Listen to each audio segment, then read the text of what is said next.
ओम शांति।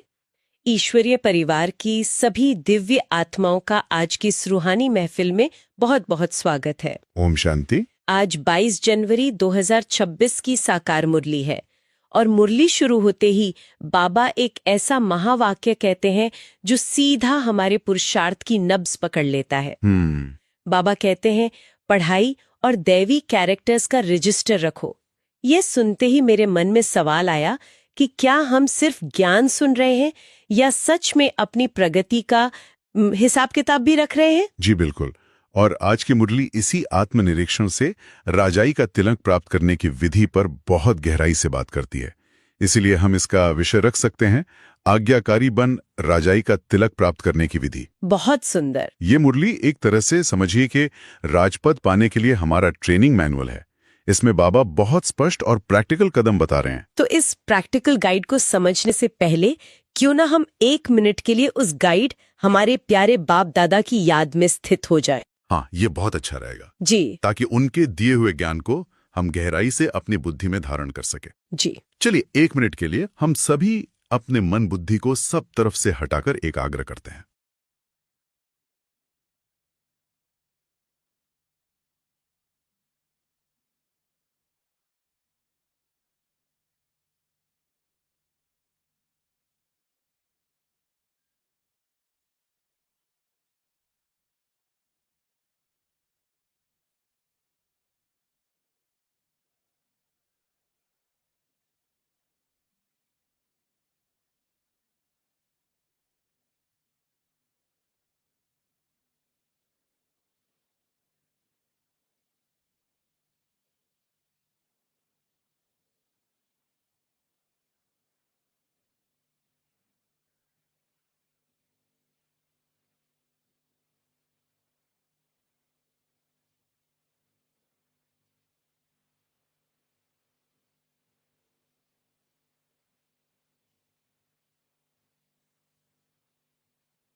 मैं एक शांत स्वरूप आत्मा हूं।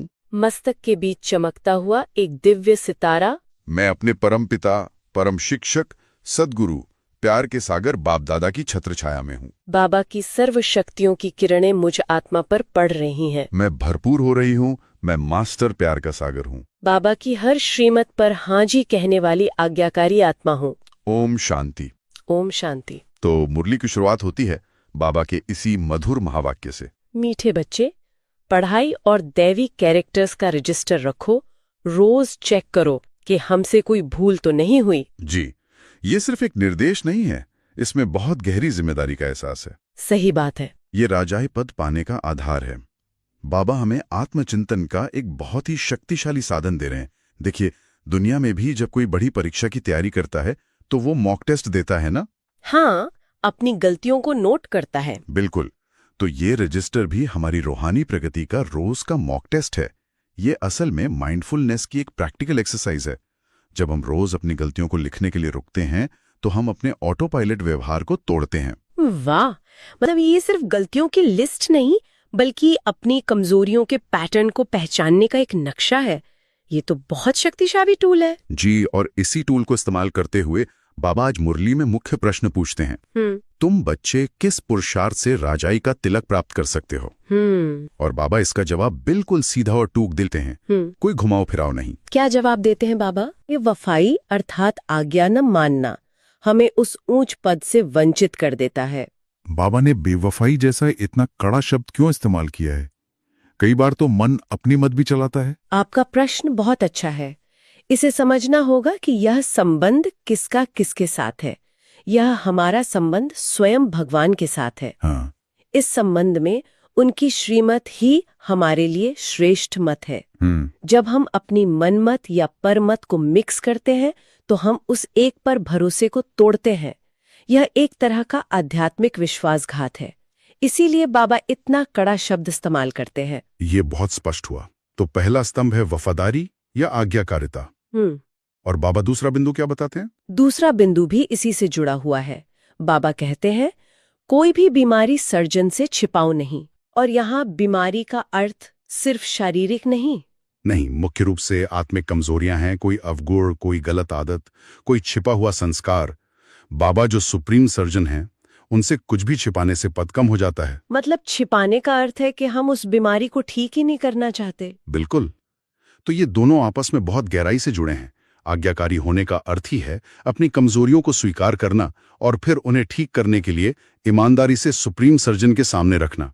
छिपाना भी तो एक तरह की अवज्ञा ही हुई, है ना? जी बिल्कुल। और साथ ही बाबा जोड़ते हैं प्यार का सागर बनना है।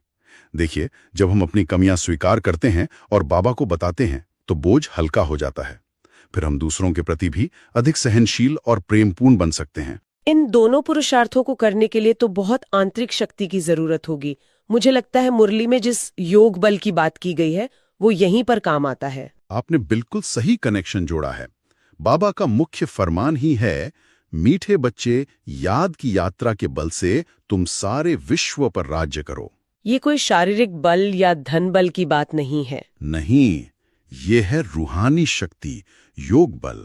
यही योग बल वो इंजन है जो हमें आज्ञाकारी और पारदर्शी बनने की ताकत देता है। और इसी योग बल से दैवी गुण हमारे अंदर ऑटोमेटिकली धारण होते जाते हैं। जी, ये इम्तिहान ही मनुष्य से देवता बनने का है। और बाबा कहते हैं कि हमारे योग बल से सारा विश्व पवित्र होना है। ये कितना बड़ा नशा और जिम्मेदारी है। हाँ, ये बहुत बड़ी नशे की बात है। बाबा हमें हमारा असली स्वरूप याद दिला रहे हैं। हम कोई साधारण आत्माएं नहीं हैं, हम विश्व परिवर्तक आत्माएं हैं। और इस परिवर्तन का आधार है याद का चार्ट। बाबा फिर से रजिस्टर की बात पर आते हैं और कहते हैं कि रोज चार्ट लिखो, हम कितना समय याद में रहे, हमारे से क्या क्या भूलें हुई। जैसे दुनिया में स्कूल में पढ़ाई और कैरेक्टर दोनों का रजिस्टर होता है। बिल्कुल, यहाँ भी हमें अपने दैवी कैरेक्टर का रजिस्टर बनाना है। रोज अपनी दिल से कचहरी करनी है। योग बल के बिना ये रजिस्टर भरना सिर्फ एक मैकेनिकल काम रह जाएगा। सही बात है। योग से ही सच को स्वीकार करने और उसे बदलने की शक्ति मिलती है। मुरली में एक और बहुत सुंदर बात है जो इसी नशे को और बढ़ाती है। बाबा ब्राह्मणों की महिमा करते हैं। जी, ये बहुत ऊंची बात है। बाबा स्पष्ट करते हैं कि महिमा देवताओं की नहीं, बल्कि इस समय तुम ब्राह्मण बच्चों की है। क्यों? ऐसे क्यों कहते हैं बाबा? क्योंकि तुम ब्राह्मण ही सबको सद्गति का रास्ता बताते हो। देवता तो अपनी प्रलब्ध भोगते हैं, लेकिन पुरुषार्थ तो हम ब्राह्मण इस संगम युग पर करते हैं। बाप खुद इस समय क्रिएटर, डायरेक्टर बनकर बच्चों को प्रैक्टिकल में शिक्षा दे रहे हैं। शास्त्रों में तो सिर्फ भगवानुवाच पढ़ते हैं, लेकिन यहाँ तो स्वयं भगवान हमें सम्मुख पढ़ा रहे हैं। इससे बड़ा नशा और क्या हो सकता है? ये नशा ही हमें पुरानी दुनिया से बेहद का वैरागी बनाता है, जिसकी बात भी मुरली में है। निश्चित रूप से, जब बुद्धि में ये नशा हो कि हम विश्व के मालिक बन रहे हैं, तो पुरानी खत्म होती हुई दुनिया से खुद ही वैराग्य आ जाता है। बाबा कहते हैं ये तो खत्म हुई पड़ी है, इसमें कोई लव या आसक्ति नहीं रखने। जी, बाबा हमें देह के भान की नींद से जगाकर आत्मा समझने की स्मृति दिलाते हैं। आत्मा पावन तो शरीर भी पावन मिलेगा। ये है बेहद का वैराग्य। और इस वैराग्य और याद को सहज बनाने के लिए बाबा एक सुंदर युक्ति भी बताते हैं, शिव बाबा और शिवालय की याद। हाँ, ये याद को बहुत प्रैक्टिकल और सहज बनाने वाली युक्ति है। शिव बाबा को याद करने से हम उनके द्वारा स्थापित स्वर्ग यानी शिवालय के मालिक बनेंगे। तो याद में दोनों आ जाते हैं, बाप और वर्षा। बिल्कुल, बाप को याद करो तो वर्षा याद आएगा, वर्षे को याद करो तो बाप याद आएगा। शिव बाबा और उनका शिवालय, ये पढ़ाई है ही नई दुनिया के लिए। मुरली में सेवा का भी एक बहुत महत्वपूर्ण इशारा है जो इसी विश्व कल्याण की भावना से जुड़ा है। जी, बाबा कहते हैं कि ज्ञान का ये लिटरेचर सभी भाषाओं में छपाकर हर लाइब्रेरी में भेजो। खर्चे की बात नहीं, बाबा का भंडारा भरपूर है। ये है विश्व सेवा का डायरेक्शन। हाँ, लेकिन इसके साथ ही एक बहुत बड़ी चेतावनी भी है। बाबा कहते हैं कि यज्ञ की चोरी महापाप है। और इसका परिणाम कितना गंभीर बताया है बाबा ने? बहुत गंभीर। बाबा कहते हैं जो ऐसा करते हैं वो जो राजाई करने वाले थे वो जाकर नौकर बनेंगे। और इस समय किया हुआ कोई भी पाप कर्म 100 गुना हो जाता है। 100 गुना। जी, क्योंकि अब हम डायरेक्ट भगवान के बच्चे बने हैं, ज्ञान में हैं, हमारी जिम्मेदारी बढ़ गई है। इसीलिए बाबा कहते हैं अगर कोई भूल होती है तो उसे लिखकर बाबा को बताने से बोझ हल्का हो जाता है, न बताने से वो भूल अंदर ही अंदर बढ़ती है। तो हमने राजाई के प्रशिक्षण के टूल, उसके 2 मुख्य स्तंभ और उसकी शक्ति को समझा। अब मुरली हमें इसे जीवन में उतारने के लिए धारणा के मुख्य सार बिंदु देती है। जी, तो आज की धारणा के लिए 2 मुख्य बिंदु कौन से हैं? पहला सार है श्रीमत पर चल, अपनी बुद्धि को सालिम अच्छी रखनी है, कोई भी अवज्ञा नहीं करनी है, क्रोध में आकर मुख से बुरे बोल नहीं बोलने हैं, चुप रहना है। ये सीधा सीधा आज्ञाकारिता के गुण को मन, वचन और कर्म में लाने की बात है। और दूसरा सार है दिल से एक बाप की महिमा करनी है। इस पुरानी दुनिया से आसक्ति व प्यार नहीं रखना है, बेहद का वैरागी और निर्मोही बनना है। ये हमारे वैराग्य और एक बाप से अटूट स्नेह की स्थिति को पक्का करने की बात करता है। आज का वरदान भी बहुत शक्तिशाली और प्रैक्टिकल है। हाँ, वरदान है याद के आधार द्वारा माया की कीचड़ से परे रहने वाले सदा चीयरफुल भाव। और बाबा इसकी बहुत सहज विधि बताते हैं। क्या विधि बताते हैं? कोई भी बात सामने आए, कैसी भी परिस्थिति हो, बस जिगर से कहो बाबा। ये बाबा शब्द दिल से कहना ही जादू है। माया सबसे पहले बाप को ही बुलाती है। अगर हम सिर्फ इस एक बात पर अटेंशन दें तो कमल पुष्ट के समान कीचड़ से सदा परे और सदा चीयरफुल रहेंगे। ये बाबा शब्द तो जैसे एक मास्टर की है हर ताले को खोलने के लिए। और आज का स्लोगन क्या कहता है? स्लोगन है पवित्रता की धारणा व धर्म को जीवन में लाने वाले ही महान आत्मा हैं। ये स्पष्ट करता है कि हमारी महानता का आधार धन, पद या प्रसिद्धि नहीं बल्कि पवित्रता है। मुरली में अव्यक्त इशारे भी दिए गए हैं। जी, इशारा है कि इस अव्यक्त मास में बंधन मुक्त रहकर जीवन मुक्त स्थिति का अनुभव करो। इसके लिए अपनी चलन और जो कड़े संस्कार हैं उन्हें चेंज करो। बाबा बहुत सुंदर बात कहते हैं, बंधन डालने वाले अपना काम करें, आप अपना काम करो, उनसे घबराओ नहीं। हाँ, जितना वो अपना काम फोर्स से कर रहे हैं आप अपने पुरुषार्थ का फोर्स बढ़ाओ। तो आज की इस गहरी चर्चा के बाद इन मुख्य बातों को याद रखने के लिए कोई सरल तरीका बना सकते हैं क्या? जरूर। हम एक छोटा सा शब्द याद रख सकते हैं, राजा। जी, राजा बनने के लिए ये 4 बातें आज की मुरली से हमें याद रखनी है। Are, register.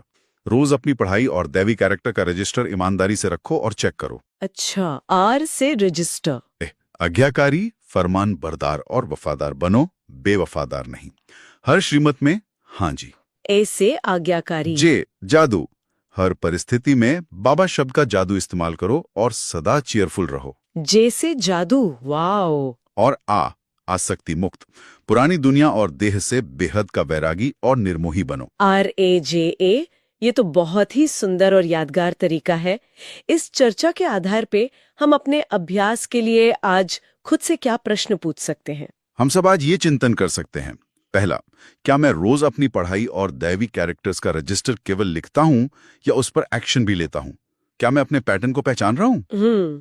दूसरा, ये कि क्या मैं हर श्रीमत पर सचमुच दिल से हाँ जी करता हूं या कहीं मनमत मिक्स हो जाती है और मैं उसे सही ठहराता हूं? और तीसरा, आज दिन भर में जब भी कोई छोटी बड़ी बात आए, क्या मैं रुककर बाबा शब्द का जादू इस्तेमाल करके चीयरफुल रहने का अभ्यास कर सकता हूं? बहुत शक्तिशाली प्रश्न है ये। चलिए आज की चर्चा को कुछ शक्तिशाली स्वमानों के साथ समाप्त करते हैं। जी, मन में संकल्प करें और महसूस करें, मैं एक आज्ञाकारी वफादार आत्मा हूं। बाप की हर श्रीमत मेरा भाग्य है। मैं विश्व की बादशाही का तिलकधारी आत्मा हूं। ये तिलक मेरे मस्तक पर चमक रहा है। मैं प्यार का सागर, बाप समान मास्टर प्यार का सागर हूं। मैं कमल पुष्प समान माया की कीचड़ से सदा परे और सदा चीयरफुल रहने वाली विजयी आत्मा हूं। रोज मुरली पढ़ना और उसका इस तरह गहराई से चिंतन करना ही हमारी रूहानी उन्नति का आधार है। ये कोई साधारण शब्द नहीं है। ये स्वयं भगवान के महावाक्य हैं। जी, हमें इन महावाक्यों को बहुत सम्मान और ध्यान से पढ़ना, मंथन करना और जीवन में धारण करना है। आज की मुरली से आपने जो भी मंथन किया है या जो पॉइंट्स आप प्रैक्टिकल जीवन में लाने वाले हैं, जैसे कि RAJA फॉर्मूला, उन्हें आप कमेंट सेक्शन में जरूर लिखें ताकि औरों को भी प्रेरणा मिले। अच्छा, मीठे मीठे सिकीलधे बच्चों क्या की मात पिता बाप दादा का याद प्यार और गुड मॉर्निंग। रूहानी बाप की रूहानी बच्चों को नमस्ते। हम रूहानी बच्चों की रूहानी मात पिता बाप दादा को याद प्यार, गुड मॉर्निंग और नमस्ते। ओम शांति।